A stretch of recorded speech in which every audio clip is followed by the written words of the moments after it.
The glass and steel monument rose 43 floors above Michigan Avenue, its shadow stretching across Chicago's bustling heart like a silent declaration of power. Inside the Hayden Tower, marble floors gleamed under crystal chandeliers, and the soft hum of central air conditioning whispered promises of controlled perfection. But on this particular Tuesday morning, something unseen was about to crack the polished facade of wealth and arrogance. Richard Hayden stood behind his mahogany desk on the 38th floor, his Italian leather shoes reflecting the morning sun that streamed through floor-to-ceiling windows. His portfolio had grown by another $2 million overnight, his cryptocurrency investments alone worth more than most people would see in several lifetimes. The stock market had been kind to him, and his real estate empire stretched from the Gold Coast to Lincoln Park. Yet for all his accumulated wealth, he possessed a blindness that money could never cure. Down in the basement levels where the building's heartbeat lived among electrical panels and security monitors, Henry Carson pulled on his gray janitor's uniform. The fabric was worn thin at the elbows, washed so many times that its original color had faded to something between steel and shadow. His calloused hands, marked by decades of honest work, adjusted the name tag that most people never bothered to read. At 62, Henry had spent the last 18 years maintaining the invisible foundation upon which Hayden Tower's grandeur rested. I don't know where you're listening from. Maybe you're sweeping a hallway, checking cameras, or locking the building doors for the night. It doesn't matter what time it is, but I promise you, today's story will shake you to your core, because sometimes the most powerful truth comes from the quietest voice, and sometimes the man holding the mop holds more wisdom than the one signing the checks. Henry's morning ritual began at 5:30 sharp, when Chicago's streets still held the lingering chill of Lake Michigan's breath. His footsteps echoed through empty corridors as he made his rounds, checking each floor with the methodical precision of a man who understood that details matter. The soft squeak of his cleaning cart's wheels against polished tile had become the building's morning hymn, though few ever stopped to listen. His route never varied. Start with the executive floors, work down through the numbered offices, end in the lobby where afternoon sunlight would later paint geometric patterns across imported marble. Along the way, Henry's observant eyes cataloged everything, filing away conversations overheard through thin walls, noting which offices stayed lit past midnight, remembering faces that appeared in elevators during unusual hours. His memory was extraordinary, though no one in a $1,000 suit had ever thought to ask about it. In the break room behind the security desk, Henry kept a thermos of coffee that his late wife Maria had given him 15 years ago. The silver was dented now, the inscription, "For my hero," barely visible, but it still held heat like her love had warmed their small apartment on Ashland Avenue. As he sipped the bitter brew, Henry often thought about their son Michael. 28 years old and struggling to find his place in a city that demanded more than honest work could provide. Michael had always been drawn to easy money and fast solutions, a weakness that kept Henry awake many nights, staring at water stains on his bedroom ceiling and praying for guidance. The Hayden Tower housed 14 different companies, from investment firms to technology startups, all paying premium rent to associate themselves with success. Henry knew the rhythm of their business cycles, could predict which executives would stay late during quarterly reports, which departments would generate the most coffee cups and discarded financial documents. He understood the building's moods better than anyone, sensing tension in the air before board meetings, feeling the electric anxiety that preceded layoffs or acquisitions. But his most important knowledge came from observation, not conversation. Henry had learned to read the subtle language of power, how certain visitors were escorted to private elevators, how some meetings required security guards to clear entire floors, how envelopes changed hands in parking garages rather than conference rooms. Over the years, he had witnessed handshakes that sealed multi-million-dollar deals, overheard phone calls that would make headlines if reporters knew about them, and seen documents that powerful men assumed were invisible to someone paid to empty wastebaskets. Richard Hayden barely acknowledged Henry's existence, which suited them both fine. The millionaire moved through his domain with the confidence of inherited privilege and self-made fortune. His portfolio diversified across tech stocks, municipal bonds, and emerging cryptocurrency markets. His net worth fluctuated by more money each day than Henry earned in a year, yet the older man's steady presence had become as integral to the building's function as its electrical systems or security cameras. The morning everything changed started like any other. Henry pushed his cart off the service elevator onto the executive floor, the familiar scent of floor wax and furniture polish following in his wake. Through the glass walls of conference rooms, he could see Chicago spreading endlessly toward the horizon, its neighborhoods arranged like a patchwork quilt stitched together by highways and the brown ribbon of the Chicago River. But today, his mind wasn't on the view or his routine. Today, Henry carried a burden heavier than fear, deeper than worry. Michael was in trouble. Not the usual kind of trouble that came from unpaid bills or missed job interviews, but the dangerous kind that involved men with dead eyes and expensive cars. Henry had learned about it through street whispers and late-night phone calls that ended abruptly when he answered.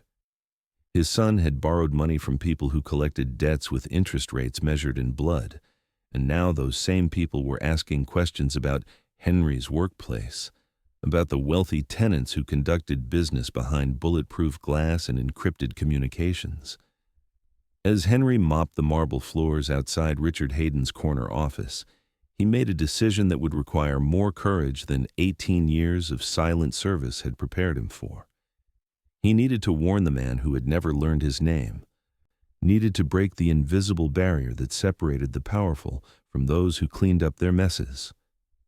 Because somewhere in the maze of Michael's desperation and bad choices, Henry sensed a connection to the tower where he had spent the better part of his adult life maintaining other people's illusions of security. The irony wasn't lost on him. The building's most invisible man was about to deliver its most important message. And in the gleaming world of Michigan Avenue privilege, being invisible might be the only thing that had prepared him to see what everyone else had missed. Richard Hayden's office occupied a corner of the 38th floor that offered commanding views of both Lake Michigan and the city's sprawling western neighborhoods.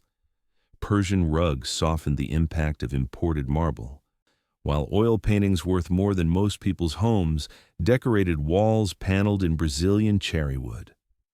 The air smelled of expensive cigars and the kind of confidence that came from never having to check bank account balances or worry about mortgage payments. At his desk, Richard reviewed investment reports that showed his diversified portfolio performing exactly as his financial advisors had predicted. His cryptocurrency holdings alone had appreciated by 400% over the past 18 months, while his real estate investments generated passive income that exceeded the annual salaries of everyone who worked in his building. The numbers on his computer screen represented security, power, and the freedom that came from never having to answer to anyone except shareholders and tax attorneys. But Richard's wealth had also insulated him from the messy realities that most people navigated daily. He lived in a penthouse apartment where doormen screened his visitors, traveled in cars where drivers handled traffic and parking, ate at restaurants where reservations materialized through phone calls his assistants made. The careful choreography of privilege meant that unpleasant truths rarely reached his attention, and when they did, money usually provided effective solutions. Henry approached the office door with the same methodical patience he brought to every task, but his heart hammered against his ribs like a caged bird. Through the glass, he could see Richard bent over financial documents, his Mont Blanc pen moving across pages of figures that represented more money than Henry would earn in several lifetimes. The older man knocked softly, then entered when Richard waved without looking up. "Sir, I need to talk to you about something important," Henry said, his voice carrying the rough texture of years spent speaking only when necessary. His gray uniform seemed shabbier than usual in the office's opulent setting, like a shadow that had wandered into sunlight. Richard finally looked up, his expression showing the mild irritation of a man interrupted during valuable time. He took in Henry's appearance with the calculating assessment he might give a broken piece of office equipment, noting the worn uniform and calloused hands without really seeing the person who inhabited them.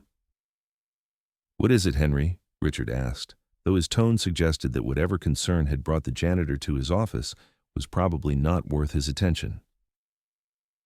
His fingers drummed impatiently against the leather desk pad, each tap echoing like a countdown to dismissal. Henry swallowed hard, tasting the metallic flavor of fear and determination. "It's about my son, sir, Michael. He's gotten involved with some dangerous people, and I think they might be planning something that could affect this building. They've been asking questions about your tenants, about security procedures." The millionaire's eyebrows rose slightly, not with concern, but with something approaching amusement.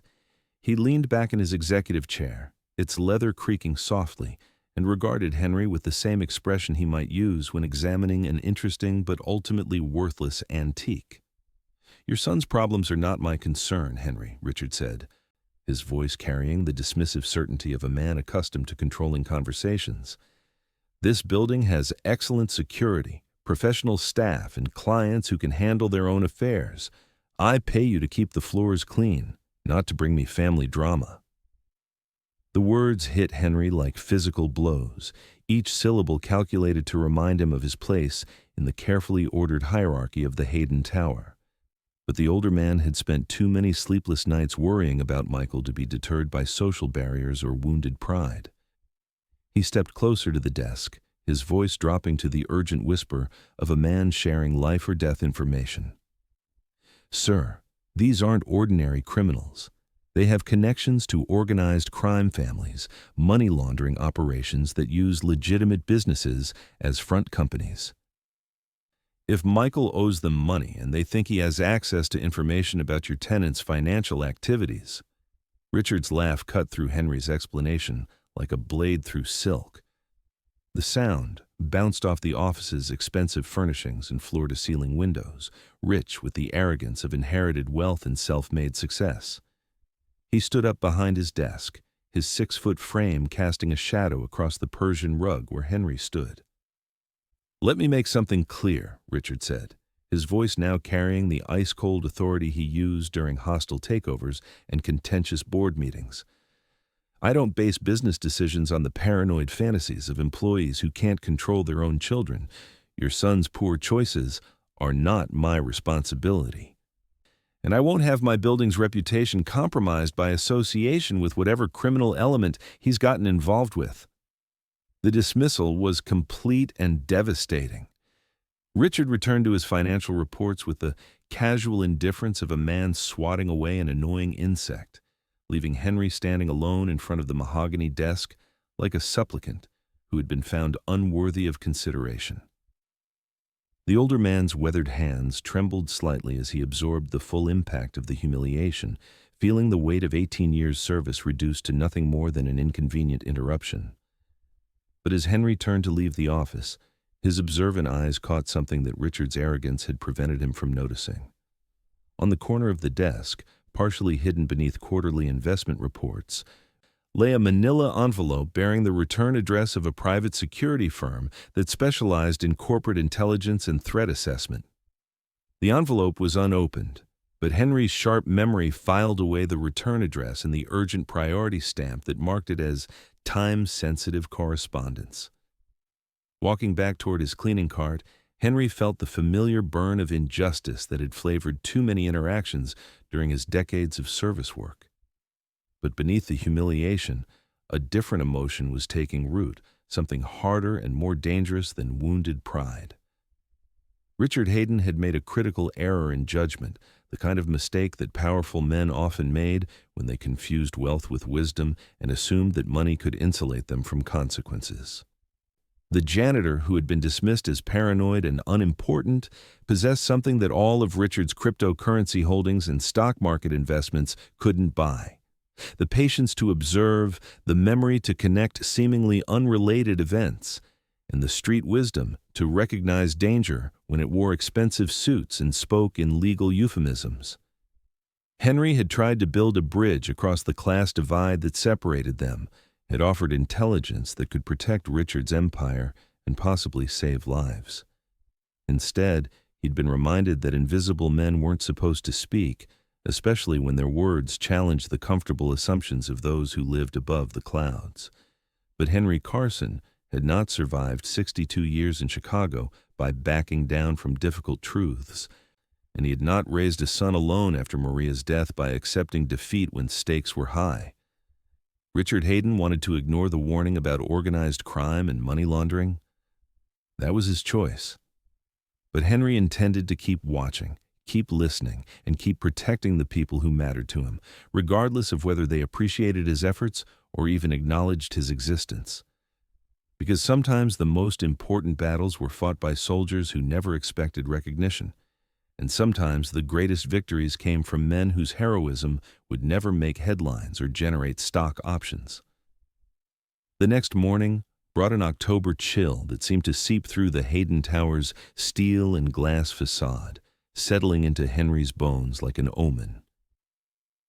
He arrived at his usual time, but today the familiar rhythm of his routine felt different, charged with an electric tension that made the building's silence seem ominous rather than peaceful. His cleaning cart's wheels squeaked slightly as he navigated the marble corridors, the sound echoing off walls that had witnessed his conversation with Richard Hayden and would soon witness far worse. Michael's phone calls had stopped 3 days ago. Henry had tried his son's apartment, his girlfriend's place, even the construction site where Michael worked irregular hours for cash payments that barely covered his basic expenses. No one had seen him, and the people who claimed not to know him spoke with the careful neutrality of witnesses who understood the value of selective memory. In Chicago's neighborhoods where Henry had grown up, that kind of silence usually meant one of two things: someone was hiding or someone was gone. The older man's methodical cleaning routine had always provided comfort during difficult times, the repetitive motions of mopping and polishing offering a meditation that quieted worried minds and anxious hearts. But today, as he worked his way through the executive floors, Henry's trained eyes noticed details that would have escaped most observers. Security cameras had been repositioned overnight, their angles adjusted to cover different sections of the hallways. New faces appeared in elevators, men in expensive suits who carried themselves with the casual alertness of professional bodyguards. Most telling of all, the manila envelope he had noticed on Richard's desk was gone, replaced by a stack of legal documents that bore the letterhead of a law firm specializing in criminal defense and corporate liability. Henry's experience reading reflected images in mirrors and glass surfaces allowed him to make out fragments of text as he cleaned nearby windows. Phrases like ongoing investigation, financial irregularities, and potential federal involvement that suggested Richard's empire was facing challenges more serious than quarterly profit shortfalls.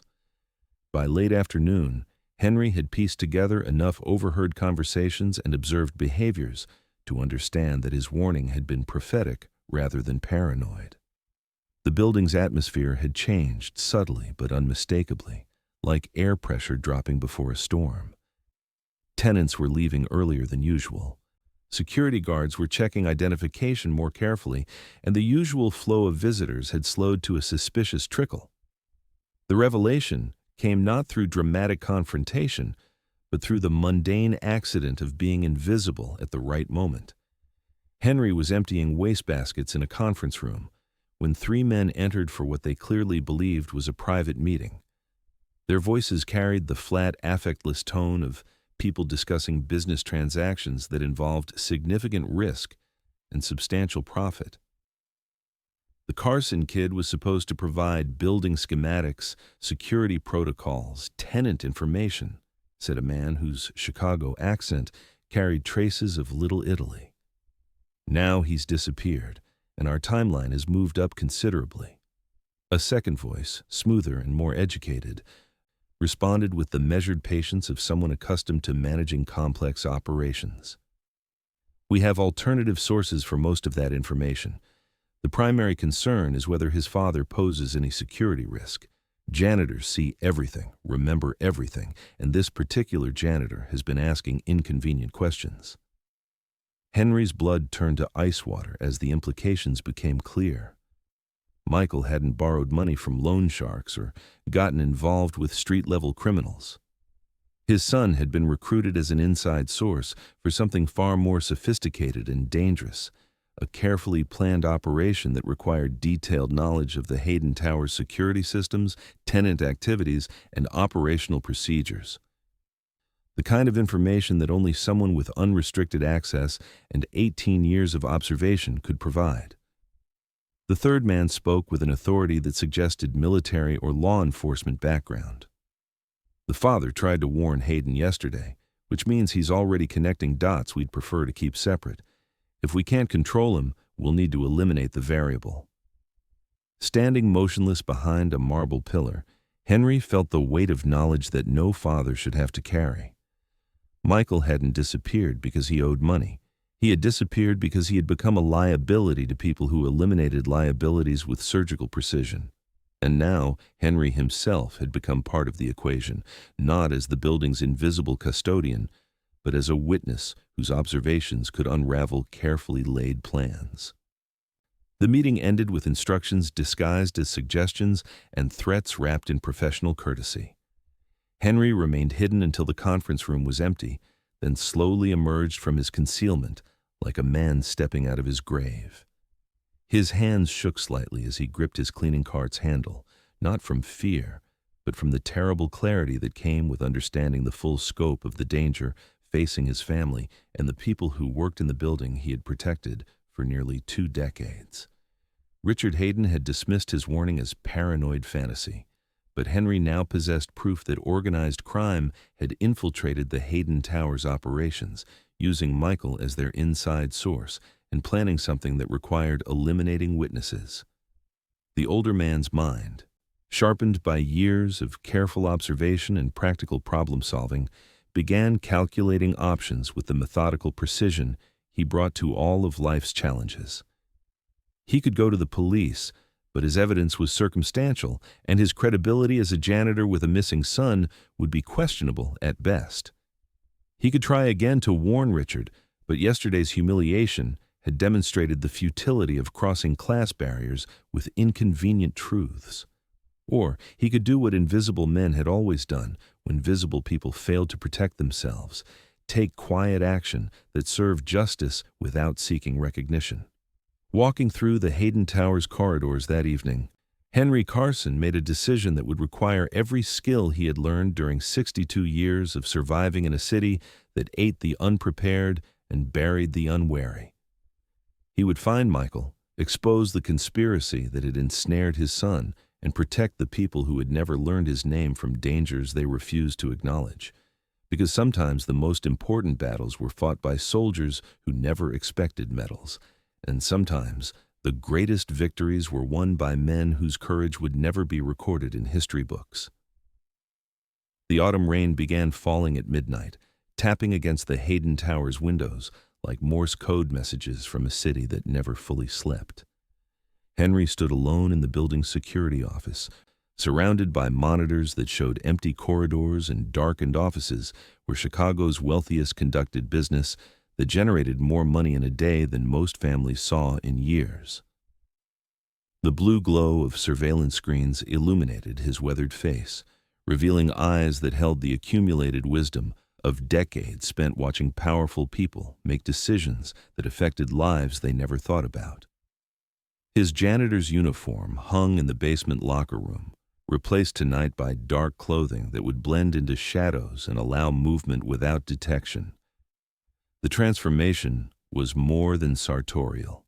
It represented Henry's evolution from passive observer to active participant in a game where stakes were measured in lives rather than stock options or cryptocurrency portfolios. The building he had maintained for 18 years was about to become the battlefield where he would fight for his son's life and his own survival. The key to everything lay in Henry's perfect memory and his understanding of the Hayden Towers' hidden geography. Every building had spaces that architects never included in official blueprints, access panels that led to forgotten storage areas, maintenance tunnels that connected floors through routes invisible to tenants, security blind spots created by the intersection of old construction with modern renovations. Henry knew them all, had navigated them countless times during repairs and routine maintenance, and now intended to use that knowledge for purposes far removed from changing light bulbs or unclogging drains. His investigation began in Richard Hayden's office, accessed through a service corridor that bypassed the main elevators and electronic security systems. The Millionaire's private sanctuary looked different in darkness, its expensive furnishings casting ominous shadows that transformed familiar objects into potential threats. Henry moved with the careful precision of a man who understood that single mistakes could have permanent consequences, using a small flashlight to illuminate documents without triggering motion sensors or alerting security cameras. What he found exceeded his worst expectations. Hidden beneath quarterly financial reports and investment statements, Richard had been receiving detailed briefings from federal law enforcement agencies about ongoing investigations into money laundering operations that used Chicago real estate as cover for international financial crimes.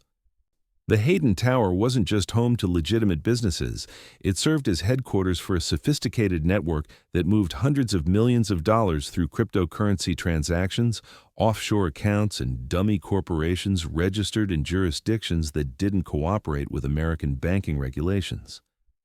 More disturbing still, Richard had known about the criminal activity for months and had chosen to ignore it rather than risk the financial disruption that would accompany federal investigations. His dismissal of Henry's warning hadn't been based on ignorance or arrogance alone. It had been a calculated decision to protect his own financial interests, regardless of the cost to others. The millionaire who lived above the clouds had made a deal with devils, accepting criminal money in exchange for willful blindness to its source. But the most shocking discovery lay in a folder marked Personnel Security Assessment that contained detailed profiles of building employees considered potential security risks. Henry's own file was thicker than most, documenting his work history, family connections, financial vulnerabilities, and psychological profile with the thoroughness of a military intelligence report. The assessment concluded that his combination of access, observation skills, and family pressure made him a significant liability requiring active management. Active management. The euphemism sent chills down Henry's spine as he realized that his conversation with Richard had triggered protocols designed to neutralize threats to the operation. Michael's disappearance hadn't been random criminal activity. It had been a precise surgical strike designed to control Henry's behavior and eliminate variables that could compromise the money laundering network. His son had been kidnapped not for ransom, but for leverage, a human insurance policy guaranteeing the janitor's continued silence and cooperation. The revelation transformed Henry's understanding of everything that had happened during the past week. Richard's laughter hadn't been dismissive arrogance. It had been the calculated response of a man who knew exactly what Henry was trying to tell him and had decided to suppress the information rather than address its implications. The building's increased security, the new faces in elevators, the repositioned cameras, all were elements of a containment strategy designed to manage a crisis while maintaining the appearance of normal business operations. Henry photographed the documents with a smartphone he had purchased specifically for this purpose, the device's camera clicking softly in the darkness as he compiled evidence that would expose the full scope of the conspiracy. Each image captured more than financial records or security assessments. It documented the moral corruption that allowed wealthy men to profit from criminal activity while maintaining their reputations as legitimate businessmen and community leaders. But evidence alone wouldn't save Michael or protect Henry from the active management that was certainly being planned. He needed to understand the network's operational structure, identify the people responsible for his son's disappearance, and find leverage that would force them to negotiate rather than simply eliminate witnesses. The search led him deeper into the building's hidden spaces, following maintenance tunnels that connected floors and provided access to areas that didn't appear on any tenant's floor plan. In a sub-basement storage room that housed obsolete office equipment and forgotten filing cabinets, Henry discovered the physical infrastructure that supported the money laundering operation. Banks of computer servers hummed quietly behind locked panels, their LED displays flickering with data transfers that moved cryptocurrency between accounts faster than regulatory agencies could track. The sophistication of the setup rivaled anything he had seen in movies or television shows, representing millions of dollars in technology and expertise devoted to making dirty money appear clean. The discovery confirmed that the Hayden Tower served as more than just a headquarters for the criminal network. It functioned as the operational center for a money laundering system that processed transactions globally. The building Henry had maintained for 18 years, the marble corridors he had polished and the windows he had cleaned, had been concealing one of the most sophisticated financial crimes in Chicago's history. And he, the invisible janitor whose warnings were dismissed as paranoid fantasies, had stumbled onto evidence that federal agencies would spend years assembling through traditional investigation methods. But knowledge without power was merely intellectual curiosity, and Henry needed more than evidence to save Michael and protect himself from active management. Somewhere in the labyrinth of hidden spaces and secret operations, his son was being held as collateral for his father's cooperation. Finding Michael would require all of Henry's skills as an observer and problem solver, plus reserves of courage that he hoped 18 years of quiet service had prepared him to access when stakes were highest and failure would be permanent. The rain continued falling outside, washing Chicago's streets clean while leaving the moral corruption inside the Hayden Tower untouched by weather or time.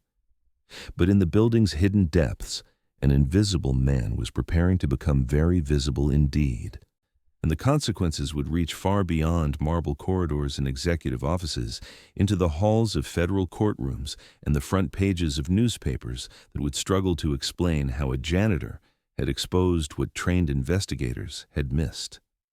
3 days passed before Henry found the connection he needed.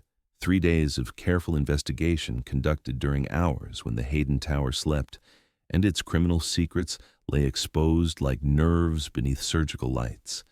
He had mapped the money laundering network's physical infrastructure, documented its key personnel, and identified the communication systems that coordinated operations across multiple time zones. But the breakthrough came not from sophisticated surveillance or clever detective work, but from the kind of mundane observation that had defined his entire career. The break-room coffee maker on the 32nd floor had been malfunctioning for weeks, producing bitter brew that even desperate executives couldn't tolerate. Henry had submitted 3 work orders for repair, but the building's management company kept postponing service calls due to budget constraints and scheduling conflicts. So when he noticed fresh coffee grounds in the machine's filter and the distinctive aroma of expensive Colombian beans wafting through the hallway, he knew someone was using the space for purposes that had nothing to do with tenant refreshment.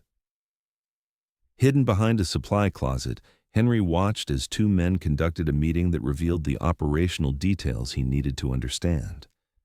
The first was Vincent Torino, whose name appeared on several of the documents Henry had photographed in Richard's office.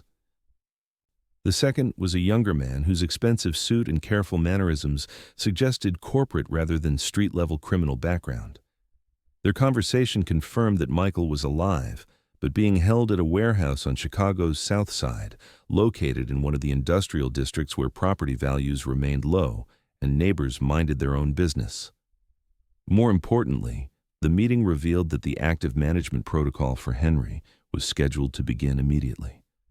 The network's leadership had decided that the janitor's knowledge posed too great a risk to ignore, and his elimination was planned for the following evening when he would be working alone during weekend maintenance schedules. The method would appear accidental, a fall down a service stairway perhaps, or electrocution during routine electrical work, and would eliminate both the security risk he represented and the leverage his son provided. But what Vincent and his associate didn't know was that their coffee break conversation was being recorded by the same security system they were using to monitor building access and employee behavior. Henry had discovered that the surveillance network included audio pickup capabilities that building tenants and management assumed were disabled for privacy reasons. By accessing the system through his master keys and basic understanding of electronic controls, he could document conversations that took place throughout the building, creating an evidentiary record that would prove invaluable if he survived long enough to share it with appropriate authorities. The recordings confirmed details about the money laundering operation that Henry had only suspected. The Hayden Tower served as a hub for cryptocurrency transactions that converted drug money from Mexican cartels into legitimate investments in Chicago real estate, municipal bonds, and technology startups. The operation processed nearly $50 million monthly, generating profits that were shared between criminal organizations and legitimate businessmen who provided infrastructure and political protection. Richard Hayden was not merely a willfully ignorant landlord who accepted questionable tenants. He was an active partner who had invested his own cryptocurrency holdings in the network's operations and used his political connections to prevent regulatory scrutiny. His wealth, built through decades of savvy investments in real estate development, had become inextricably linked with money that carried the stench of violence and corruption from Mexico City to Chicago's Gold Coast. Armed with evidence that would destroy lives and topple careers, Henry faced the most difficult decision of his 62 years. He could turn the recordings over to federal authorities and trust that Michael would be safely recovered during the inevitable raids and arrests. But his son's captors had certainly planned for that possibility, and witnesses who could testify about kidnapping and murder conspiracies rarely survived long enough to provide courtroom testimony. Alternatively, he could attempt a direct rescue operation, using his knowledge of the warehouse district and his understanding of the network's operational procedures to extract Michael before the active management protocol eliminated them both.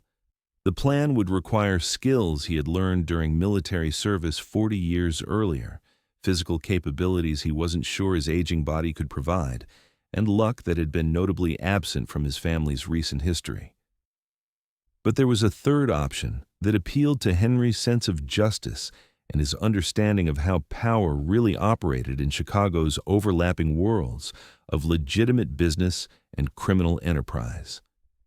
He could use the evidence as leverage, forcing the network's leadership to negotiate for his silence while exposing Richard's criminality in ways that would destroy the Millionaire's empire without requiring federal intervention. The approach would be dangerous and ethically complicated, but it offered the best chance of saving Michael while ensuring that justice was served to people who believed their wealth made them untouchable. The decision was made easier by a final piece of evidence Henry discovered while reviewing the audio recordings. Richard Hayden had specifically requested that Henry's elimination appear accidental rather than obviously criminal, not out of compassion for a longtime employee, but because he wanted to minimize police investigation that might uncover the building's criminal activity. Even in planning murder, the Millionaire was calculating costs and benefits like any other business transaction, weighing the value of human life against potential disruptions to his profit margins. That night, as Chicago settled into the weekend quiet that allowed serious business to be conducted without interruption, Henry Carson prepared for the most important conversation of his life. He would face the men who had dismissed him as an invisible non-entity and prove that sometimes the most dangerous enemies were those who had been ignored long enough to accumulate knowledge, patience, and the desperate courage that came from having nothing left to lose. The confrontation would take place not in marble corridors or executive offices, but in the industrial shadows where Michael was being held and where witness elimination could be accomplished without disturbing the Hayden Tower's pristine reputation. And when it was over, Chicago would learn that invisible men sometimes cast the longest shadows and that moral courage didn't require expensive suits or cryptocurrency portfolios to change the world. The warehouse district stretched along the Chicago River like a concrete memorial to the city's industrial past, its abandoned factories and converted lofts bearing witness to economic transformations that had left some neighborhoods thriving, while others struggled with vacancy and decay. Henry drove through streets he hadn't visited since Maria's death, when grief had led him on long wandering drives through parts of Chicago that tourists never saw and city planners preferred to forget. The address from Vincent's conversation led to a complex of buildings that had once housed manufacturing operations before global trade patterns shifted production to countries where labor costs made American workers obsolete. Now the structures served new purposes: artists' studios in some areas, technology startups in others, and in the darker corners where property values remained depressed, businesses that operated outside conventional legal and ethical boundaries. Henry parked 3 blocks away and approached on foot, using shadows and architectural cover to observe the target building without revealing his presence. His military training from Vietnam had emphasized patience and reconnaissance, skills that translated surprisingly well to the urban environment where survival depended on understanding terrain and identifying threats before they identified him. The years had aged his body but sharpened his instincts, and tonight both would be tested against opponents who possessed advantages in numbers, equipment, and ruthless experience. The building showed signs of recent modification. New steel doors replaced original wooden ones, security cameras covered angles that would catch intruders, and expensive vehicles parked in positions that suggested their owners valued quick escape routes over convenience. But Henry also noticed details that indicated improvised rather than professional security measures. Cameras positioned to monitor approaches but not internal blind spots, lighting that created shadows suitable for concealment, and guards who relied on technology rather than training to maintain perimeter security. More importantly, the facility's original construction included features that current occupants might not fully understand. Henry's experience with similar buildings during his maintenance career had taught him about service tunnels, utility access points, and structural modifications that created hidden spaces between floors. The knowledge might provide tactical advantages if he could reach Michael and escape without direct confrontation with armed guards who would shoot first and worry about evidence disposal later. But before attempting a rescue operation that could easily become a murder scene, Henry needed to confirm that his son was actually being held in the building and assess his condition. The audio recordings from the Hayden Tower provided location information, but no details about security procedures, number of guards, or the facility's internal layout. Intelligence gathering would require the same careful observation skills he had used to map the money laundering network's operations, plus physical courage he hadn't needed since combat operations 4 decades earlier. The breakthrough came from an unexpected source: a delivery truck that arrived shortly after midnight, carrying supplies that included medical equipment and pharmacy items that suggested someone inside required ongoing health care. Henry watched from concealment as 2 men unloaded boxes labeled with medications typically used to treat injuries or manage pain during recovery from trauma. The implications were disturbing, but provided the confirmation he needed that hostages were being held inside the building rather than eliminated immediately after capture. Using service tunnels that connected the target building to adjacent structures, Henry gained access to the facility's basement level without triggering perimeter security systems. The tunnels were remnants of Chicago's industrial infrastructure, designed to allow steam, electricity, and other utilities to be shared between buildings during the era when manufacturing districts operated as integrated economic units. Now, they served his purposes as covert infiltration routes that bypassed modern security measures. The building's interior revealed the full scope of the criminal organization's sophistication. What appeared from outside to be an abandoned warehouse was actually a multi-level operation that included offices equipped with state-of-the-art computer systems, conference rooms designed for high-level meetings, and secure areas where sensitive business could be conducted without external surveillance. The renovation had been professionally executed, suggesting significant capital investment and long-term operational planning rather than temporary criminal activity. Henry moved through the facility with the patience of a man whose survival depended on avoiding detection, using maintenance areas and utility corridors to navigate between floors while gathering intelligence about personnel, weapons, and operational procedures. The complex housed approximately 15 people, most of whom appeared to be administrative staff rather than enforcement personnel. But their casual demeanor around firearms and security protocols suggested that violence was an accepted tool of business operations rather than an emergency option. The search for Michael led to the building's third floor, where several rooms had been converted into secure holding areas for people whose cooperation was required, but whose freedom had been temporarily suspended.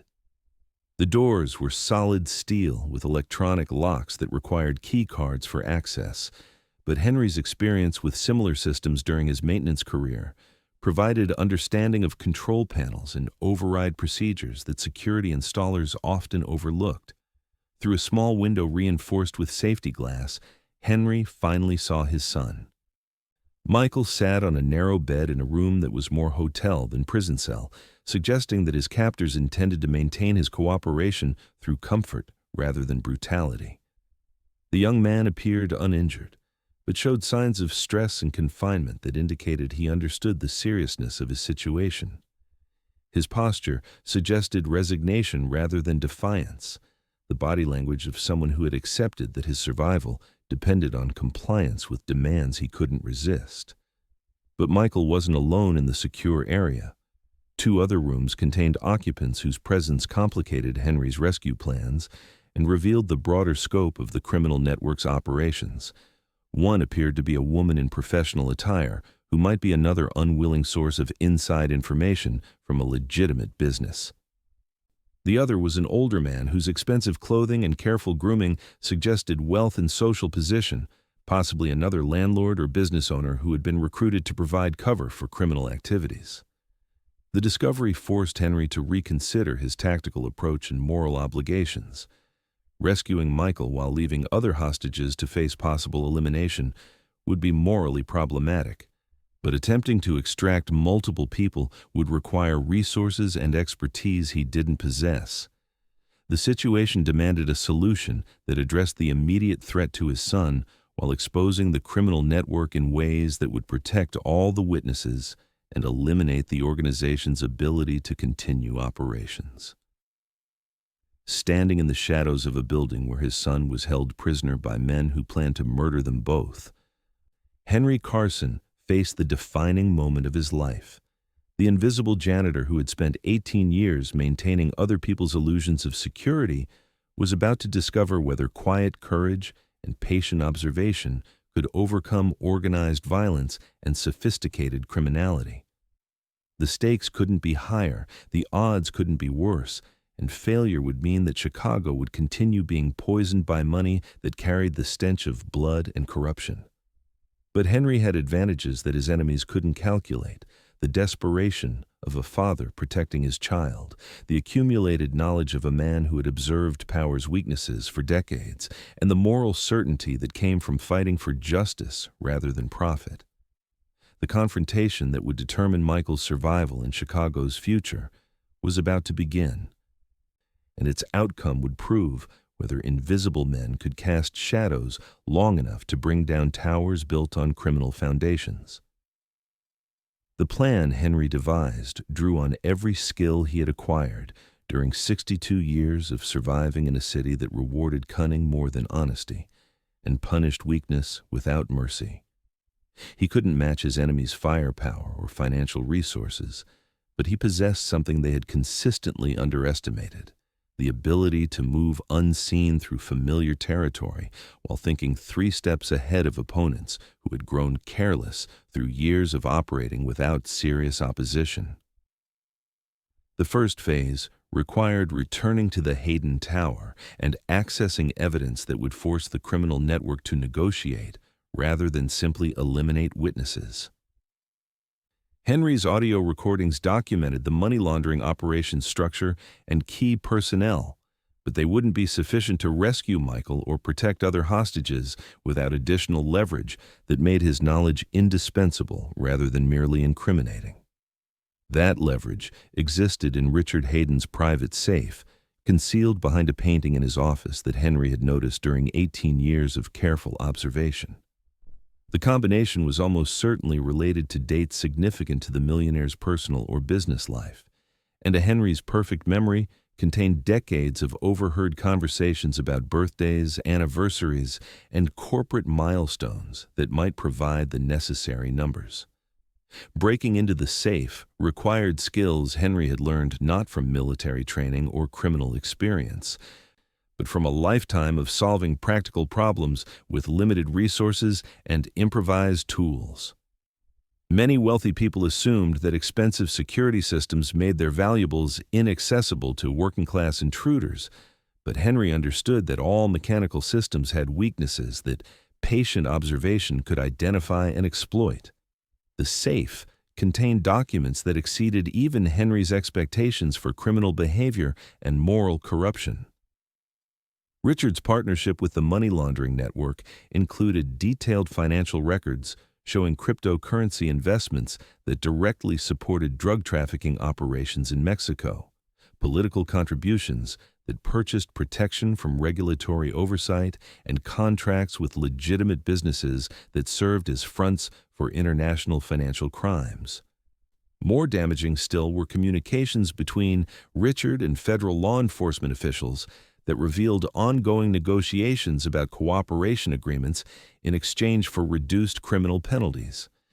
The millionaire was already working with authorities to expose his criminal partners, but only to protect his own position rather than from any moral conviction about justice or public safety. His cooperation was calculated to preserve as much of his wealth as possible while minimizing prison time through testimony that would eliminate criminal competitors and protect his remaining business interests. But the most valuable discovery was a list of offshore accounts containing cryptocurrency holdings worth nearly $200 million, money that represented the network's operational reserves and Richard's personal share of profits from years of criminal activity.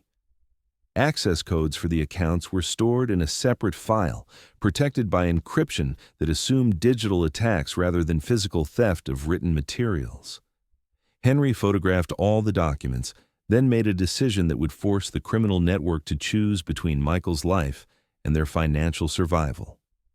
Using Richard's office computer system, he initiated cryptocurrency transfers that moved the account balances to new addresses under his control, not to steal the money, but to create leverage that made his cooperation essential for recovering funds that represented years of criminal profits. The transfers would be discovered within hours, triggering emergency protocols designed to contain financial losses and identify security breaches. But Henry had planned for that response, leaving digital evidence that suggested the theft was conducted by multiple sophisticated hackers rather than a single infiltrator with inside knowledge. The investigation would focus on external threats rather than internal security failures, buying him time to negotiate for Michael's release before his role was discovered. The second phase of the plan required returning to the warehouse district and making contact with the criminal network's leadership, under circumstances that demonstrated his capabilities while ensuring his survival long enough to complete negotiations. Henry needed to prove that he possessed both the knowledge to destroy their operations and the power to control financial assets they couldn't afford to lose. The approach was designed to exploit psychology as much as tactical advantage. Criminal organizations understood violence and intimidation, but they were also businesses that required cost-benefit analysis and risk management. Henry intended to present himself not as a desperate father attempting an impossible rescue, but as a knowledgeable adversary who could offer mutually beneficial solutions to problems that threatened everyone's survival. But success depended on convincing dangerous men that a 62-year-old janitor possessed capabilities they had consistently underestimated. Henry's years of invisible observation had taught him that power was often illusory, protected by assumptions and appearances that careful analysis could penetrate. The criminal network's strength lay in violence and financial resources, but their weakness was arrogance that prevented them from recognizing intelligence disguised as working-class humility. The confrontation would take place at the warehouse facility where Michael was being held, but under conditions that Henry controlled rather than circumstances dictated by his enemies. He would arrive not as a desperate intruder attempting a hopeless rescue, but as a negotiator holding cards that gave him temporary advantages in a game where ultimate victory required more than courage.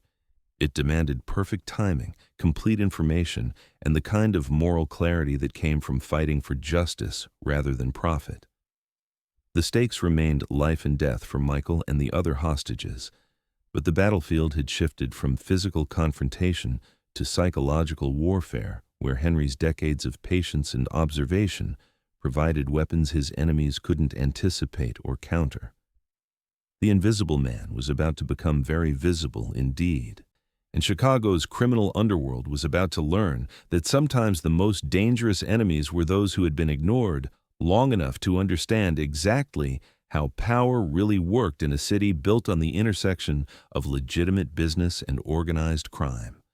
The morning sun cast long shadows across Michigan Avenue as Henry prepared for the most important conversation of his life. But the meeting's location wouldn't be Richard Hayden's marble office or the warehouse where Michael was held captive. Instead, Henry had chosen neutral ground that reflected his understanding of how power operated in Chicago's overlapping worlds of legitimate business and criminal enterprise, the public space outside the federal building, where FBI offices occupied floors that symbolized the government's authority to investigate and prosecute financial crimes. Henry's message to the criminal network had been simple and direct. Meet at noon to discuss terms for returning their cryptocurrency holdings, or watch federal agents receive evidence that would trigger coordinated raids within 24 hours. The location was calculated to remind his opponents that their operations existed at the sufferance of law enforcement agencies that could be mobilized whenever sufficient evidence became available to justify action. Vincent Torino arrived precisely on time, accompanied by two associates whose expensive suits couldn't disguise the alertness that marked them as professional security personnel.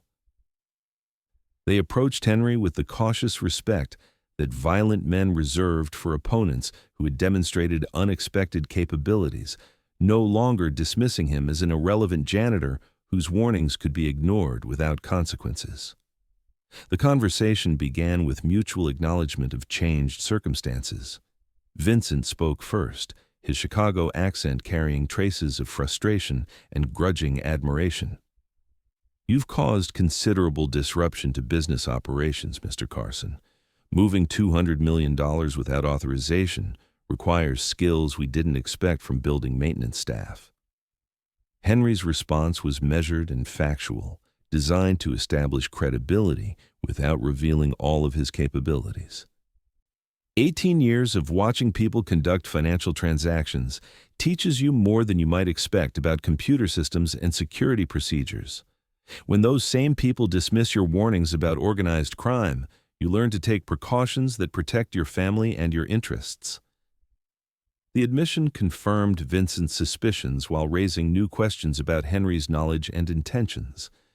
The older man's calm demeanor suggested careful planning rather than desperate improvisation, a development that transformed him from a manageable security risk into a potentially dangerous adversary who required serious negotiation rather than simple elimination. "What do you want?" Vincent asked, cutting through diplomatic courtesy to address practical concerns. "Money, relocation assistance, guaranteed safety for your family?" "Most problems can be resolved through appropriate financial arrangements." But Henry's demands revealed the moral dimension that separated his position from the purely economic calculations that governed criminal enterprises. His requirements weren't about personal profit or family protection. They were about justice and accountability for people who believed their wealth made them untouchable by legal or ethical consequences. "I want my son released unharmed, along with the other people you're holding," Henry said, his voice carrying the quiet authority of a man who had spent decades observing power and understanding its weaknesses. "I want Richard Hayden exposed as a criminal whose legitimate business empire has been built on money laundering and political corruption. And I want your organization's operations in Chicago terminated permanently." The demands were comprehensive and non-negotiable, designed to address systemic problems rather than merely secure temporary safety. Vincent's expression revealed that he had expected simpler requests that could be satisfied through traditional criminal remedies: intimidation, bribery, or elimination of witnesses who possessed inconvenient knowledge. "Those are ambitious goals for a janitor with a smartphone and some lucky guesses about cryptocurrency security," Vincent replied, testing Henry's resolve and capabilities. "What makes you think you're in a position to dictate terms to people who have been conducting business successfully for years without interference?"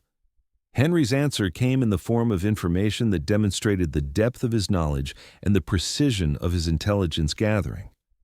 He provided details about the money laundering network structure that could only have been obtained through systematic surveillance and careful analysis: names, dates, financial transactions, and operational procedures that revealed criminal activity across multiple jurisdictions and business sectors.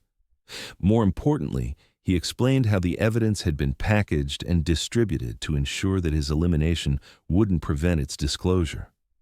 Copies of audio recordings, financial documents, and cryptocurrency access codes had been placed with attorneys, journalists, and federal law enforcement contacts who would receive detailed instructions if Henry or his family failed to check in at specified intervals. The revelation transformed the negotiation dynamics by eliminating the option of simple violence to resolve inconvenient problems. Vincent and his associates faced the choice between accepting Henry's demands or watching their entire operation collapse under coordinated legal and regulatory assault that would destroy careers, freeze assets, and result in lengthy prison sentences for everyone involved. But Henry also provided a path forward that addressed the criminal network's legitimate concerns about financial survival and organizational continuity. His control of the cryptocurrency accounts created temporary leverage, but he had no long-term interest in managing stolen money or competing with organized crime for control of illegal markets. His goal was justice, not profit, and achieving that objective required partnership rather than permanent conflict. "The money gets returned when Michael and the other hostages are released safely," Henry explained, outlining terms that addressed immediate concerns while establishing framework for broader resolution. "The evidence gets delivered to federal authorities regardless, but the timing and presentation can be coordinated to minimize collateral damage to people whose involvement was peripheral or coerced." The offer recognized that criminal enterprises, like legitimate businesses, employed many people whose participation was driven by economic necessity rather than criminal intent. Administrative staff, security personnel, and technical specialists often had limited knowledge of their employer's complete operations and deserved opportunities to cooperate with law enforcement rather than face identical punishment with organizational leadership. Vincent's response revealed the calculating pragmatism that allowed criminal organizations to survive and adapt to changing circumstances. "You're asking us to dissolve profitable business relationships and accept significant financial losses based on moral arguments that don't typically influence our decision-making processes. I'm offering you the chance to cut losses and avoid prison sentences that would make financial considerations irrelevant," Henry replied, demonstrating that he understood the language of cost-benefit analysis that governed criminal enterprises. "The federal investigation is going to happen whether you cooperate or not. The question is whether you want to be defendants or witnesses when prosecutors start filing charges." The negotiation continued for another hour, with Vincent making phone calls to consult with superiors whose identities Henry had already documented through his surveillance activities. The process confirmed that criminal organizations, despite their reputation for violence and intimidation, ultimately operated according to business principles that prioritized survival and profit over loyalty or tradition. When the meeting concluded, Henry had achieved his primary objectives: Michael's immediate release, disclosure of the money laundering operation to federal authorities, and Richard Hayden's exposure as a criminal partner whose legitimate business empire would collapse under investigation. The invisible janitor had forced powerful men to negotiate on terms he established, proving that moral courage combined with patient intelligence could overcome advantages in wealth, violence, and political influence. But the real victory wouldn't be measured in successfully completed negotiations or recovered hostages. It would be demonstrated when Chicago's newspapers reported that a maintenance worker's observations had exposed one of the city's largest financial crimes, and when federal prosecutors used his evidence to prove that justice could reach people who believed their money made them untouchable by legal consequences. The reunion between Henry and Michael took place not in the warehouse where the young man had been held, but in the parking lot of a South Side diner where they had shared countless meals during Michael's childhood. The restaurant represented simpler times when Henry's biggest worry was affording school supplies, and Michael's greatest ambition was playing baseball well enough to earn a college scholarship. Michael stepped out of a black sedan with the careful movements of someone recovering from stress rather than physical injury, his appearance suggesting that his captors had maintained professional standards for hostage management while conducting business negotiations. But Henry could see changes in his son's eyes that spoke of experiences no 28-year-old should have endured, the wariness of someone who had learned that violence was always an option, and the humility of realizing that choices had consequences extending far beyond personal circumstances. The embrace between father and son was awkward at first, weighted by shame and relief in equal measure. Michael had involved his family in criminal activity through poor decisions and naive assumptions about easy money, while Henry had risked everything to extract him from consequences that could have resulted in permanent disappearance. But beneath the complex emotions lay the fundamental bond that had sustained them both through Maria's death, economic hardship, and the daily challenges of maintaining dignity in a city that often seemed designed to grind down working-class families. "I'm sorry, Dad," Michael said, his voice carrying emotions too complicated for simple apology. "I never thought it would go this far, never imagined they would involve you or threaten other people. I just needed money, and they made it sound like harmless information sharing." Henry's response reflected the understanding that came from 62 years of making decisions under pressure and living with their consequences. We all make choices that seem reasonable at the time, but look different when we understand their full implications. The important thing is learning from mistakes rather than repeating them. But their conversation was interrupted by the arrival of additional vehicles that brought the other hostages Henry had insisted on including in the negotiations. The woman was Dr. Sarah Chen, an accountant whose forensic expertise had made her valuable to the criminal organization's efforts to legitimize questionable financial transactions. The older man was Judge William Morrison, whose court decisions involving commercial real estate had been influenced by contributions that originated from money laundering profits. Both Dr. Chen and Judge Morrison had been coerced into cooperation through combinations of financial incentives and subtle threats that stopped short of obvious criminality but achieved the desired results. Their involvement illustrated the sophisticated approach that allowed the money laundering network to operate successfully for years without triggering serious law enforcement attention. Carefully applied pressure rather than crude violence, professional relationships rather than obvious criminal associations. The group's strange reunion in the diner parking lot represented more than successful hostage negotiations.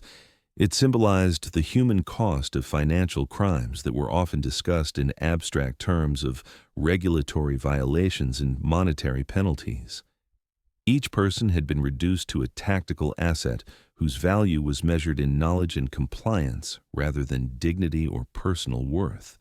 But their release also demonstrated that criminal organizations, despite their reputation for ruthless violence, ultimately operated according to business principles that could be influenced by appropriate incentives and credible threats.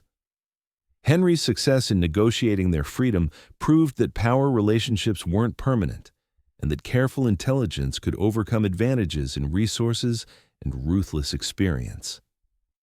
The evidence Henry had compiled during his investigation was delivered to federal authorities the following Monday, beginning a legal process that would eventually result in dozens of arrests and the seizure of assets worth hundreds of millions of dollars. The investigation revealed connections between Chicago's money laundering network and criminal organizations operating in Mexico, Colombia, and Eastern Europe, triggering international cooperation that disrupted drug trafficking operations across multiple continents. Richard Hayden's empire collapsed with stunning speed once federal prosecutors began examining financial records that Henry's surveillance had identified and preserved. The millionaire, who had dismissed warnings about organized crime, found himself facing charges that included conspiracy, money laundering, tax evasion, and racketeering. His cryptocurrency holdings, real estate investments, and legitimate business interests became subject to civil forfeiture proceedings that would leave him fighting to avoid prison rather than managing portfolio growth. But the investigation also revealed the human dimension of financial crime that rarely appeared in newspaper headlines or prosecutor press conferences. Dozens of low-level employees lost their jobs when the businesses they worked for were exposed as criminal fronts. Investors who believed they were participating in legitimate real estate development lost retirement savings to federal seizure actions. Vendors and contractors who provided services to the money laundering network faced financial hardship when their largest clients disappeared overnight. Henry's role in exposing the criminal network earned him recognition from federal law enforcement agencies and offers of employment from private security companies that valued his investigative skills and understanding of financial crimes. But he declined opportunities that would have transformed his economic circumstances and social status, choosing instead to continue working in building maintenance while using his experience to help other people recognize and report suspicious activities that might indicate criminal operations. The decision reflected Henry's understanding that his effectiveness as an observer came from his position outside the power structures he monitored. Accepting rewards that elevated his social status would have changed his relationship with the people and systems he studied, potentially compromising his ability to notice patterns that were invisible to those operating within hierarchical organizations. Michael used his experience to redirect his life toward legitimate opportunities that built on skills rather than shortcuts. He enrolled in community college programs that led to certification in computer network security, eventually finding employment with firms that specialized in protecting clients from the kind of financial crimes he had unwittingly supported. His past mistakes became the foundation for expertise that helped legitimate businesses identify and prevent criminal infiltration. The transformation of both father and son illustrated the possibility for redemption and growth that existed even after serious errors in judgment had created dangerous consequences.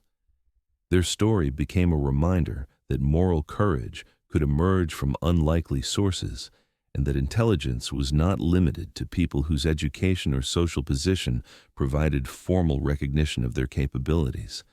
The Hayden Tower itself was eventually sold to new ownership after federal authorities completed asset forfeiture proceedings against Richard's estate. The building's marble corridors and executive offices now housed legitimate businesses whose operations were subject to enhanced scrutiny designed to prevent future criminal infiltration. But the structure remained largely unchanged, its gleaming surfaces and expensive furnishings serving new purposes while retaining the physical grandeur that had once concealed moral corruption. 2 years after the investigation concluded, Henry continued working as a maintenance supervisor at a different building, his advanced age making retirement a reasonable option, but his sense of purpose keeping him engaged in meaningful work. His reputation within Chicago's building services industry had evolved from invisible janitor to respected professional whose insights were valued by property managers and law enforcement agencies alike. But more importantly, Henry had discovered that visibility didn't require changing his essential nature or abandoning the values that had sustained him through decades of underappreciation. His story proved that heroism could emerge from ordinary circumstances and that moral courage was more powerful than wealth or violence when applied with patience, intelligence, and unwavering commitment to justice. The man who had spent 18 years cleaning other people's messes had ultimately cleaned up a mess that federal authorities had struggled to identify, let alone resolve. And in doing so, he had demonstrated that sometimes the most important battles were fought by soldiers who never sought recognition, and that the greatest victories belonged to people whose strength came from character rather than position or resources. The story of Henry Carson spread quietly through Chicago's working-class neighborhoods, not through media attention or official recognition, but through the informal networks that connected people who understood the dignity of honest labor and the courage required to challenge power when justice demanded action. His example inspired other invisible workers to pay attention to suspicious activities and report concerns to appropriate authorities, creating a security network that operated through awareness rather than surveillance. In the years that followed, Henry would sometimes walk past the Hayden Tower during evening hours, when its windows glowed with warm light that made it appear almost beautiful against Chicago's skyline. The building looked the same from the outside, but he knew that its internal reality had been transformed by the confrontation between criminal arrogance and moral courage that had played out in its marble corridors and hidden spaces.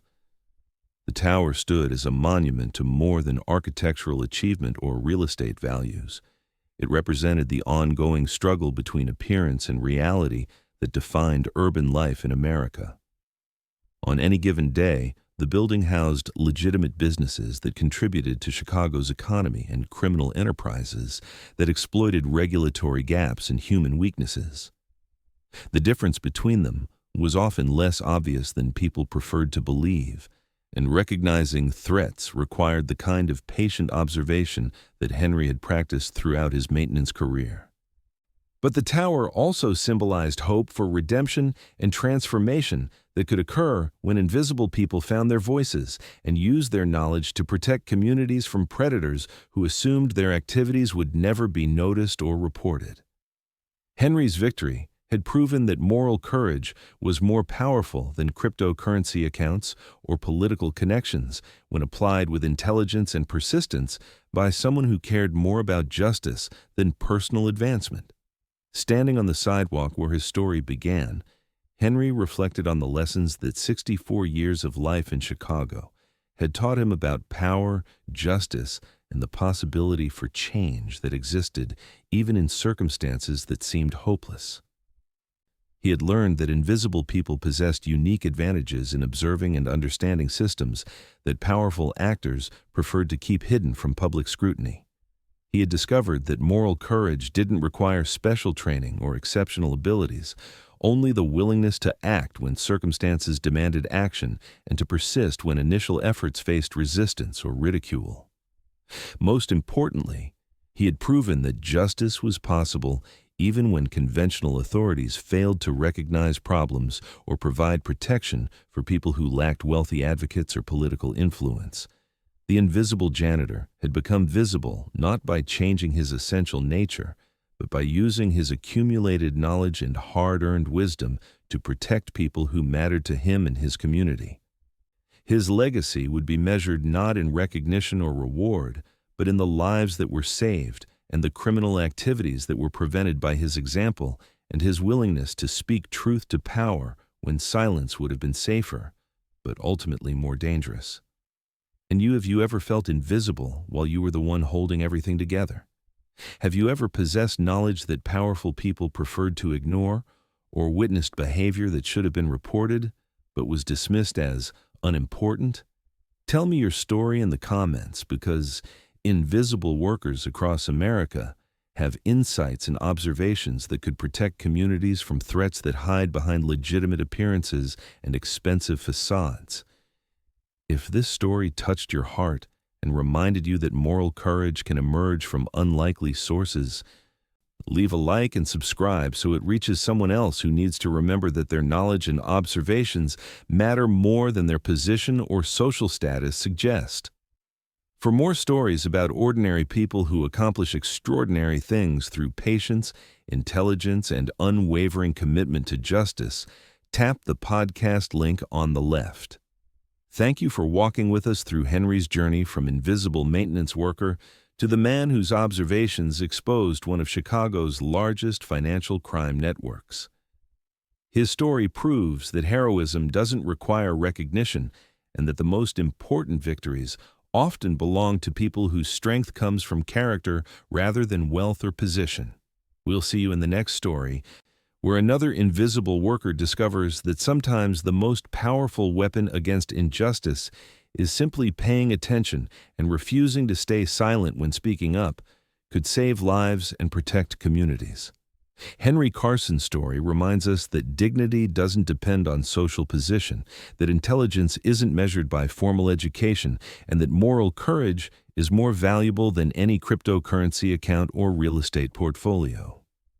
In a world that often judges people by their uniforms rather than their character, his example stands as proof that invisible workers see more, understand more, and accomplish more than the powerful people who dismiss them as background noise in their carefully orchestrated lives.